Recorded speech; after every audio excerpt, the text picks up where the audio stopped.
Oh my God.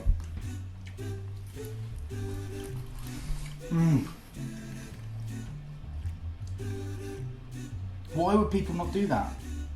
Why would people not do that?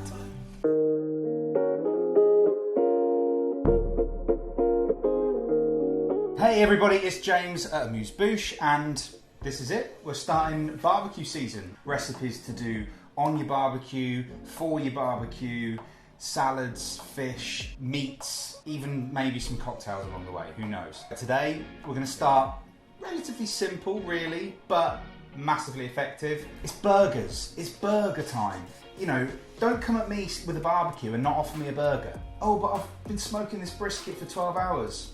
Well, good for you, mate. Everybody loves burgers. Everybody loves a burger. We're going to be doing smash burgers. I sort of came across smash burgers probably about 2 years ago. When you're making your burger, you don't form it into a patty. You have a ball of minced beef and you smash it down onto the grill or the plate or whatever you're cooking your burgers on. You give it a lovely crispy caramelized outside and the meat stays lovely and juicy in the middle. I'm not making buns today, okay?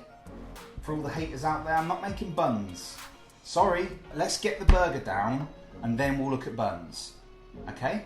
I'm going to show you basically the best way to prep these smash burgers, cooking them outside on the barbecue, and then we're going to form them up in here, give them a taste. Let's get to it.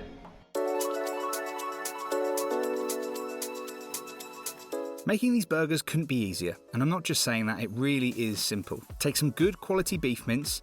You want a high fat content beef mince for a nice juicy burger, so look for the 20% fat stuff. Put about 700 grams of mincemeat into the bowl.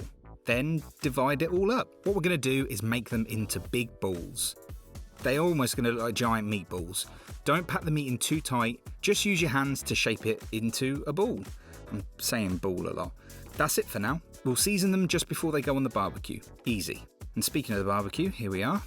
Now, as you can see, I'm using a plate on top of the barbecue just to make things easier when it comes to squishing down the burger. The last thing you want to do is be pushing it through the grills of a barbecue rack. But you could use a frying pan or a baking tray. Just pop it on top of the coals and you'll be fine. Take one of your balls of minced beef, season it with some salt and pepper and push it down into the plate with the back of a barbecue spatula or a fish slice. I'm just using a rolling pin here to push it down onto the plate. You see, you're smashing it out, e.g. a smash burger. And the great thing about this is that around the edge you'll get these little crispy bits of caramelised beef. I mean, just look at this when I flip it over. Oh, I mean, my mouth is just watering doing this voiceover.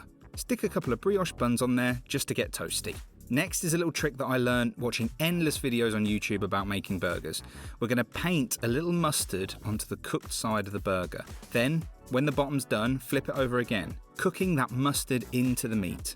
Honestly, if you do nothing else around this video, just promise me that you'll do this because it is game changing. After cooking both sides with some mustard, pop some cheese on the top and cover it with a metal bowl. The steam under the metal bowl will help to melt the cheese onto the burger. Now, when it comes to assembling the burger, I'm keeping it simple. Yes, you could add some crispy bacon. Yeah, maybe a little bit of pulled pork. But today, we're going to let the burger do the talking. Take your toasted buns and pop a little bit of lettuce onto the bottom bun.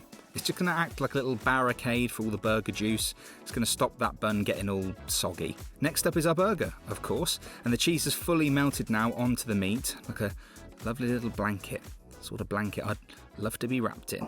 Next up, I've just done a little round of onion and I've cooked it on the grill, about 5 minutes, flipping it regularly, just in all the fat from the burger. And finally, we're going to go in with some sauce, but we're keeping it straightforward. Ketchup and mustard. And there you have it. This burger couldn't be simpler. It's the sort of burger that your barbecue deserves.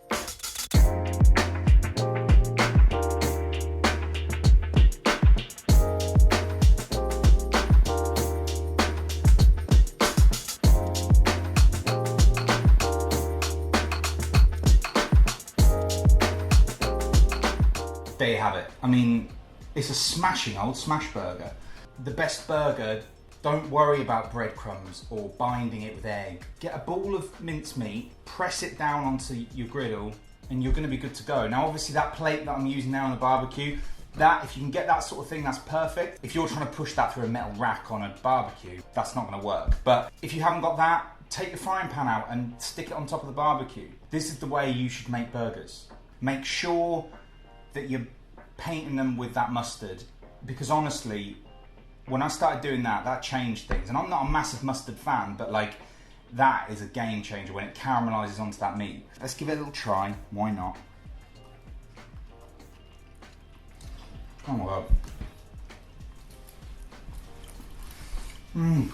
Why would people not do that? Why would people not do that? Why would people buy those little frozen burgers that you put on the barbecue, and then by the time they've cooked, all small, and they shrink down to a tiny size and they dry out. The burger's moist. It's crispy on the outside from pushing it down on that griddle. It's fantastic. It's so good. We're going to be back cooking a lot of burgers. We've got veggie, we've got fish burgers coming up over the next month. Like, subscribe to the YouTube channel, and I'll see you next time for some more barbecue food. See you later.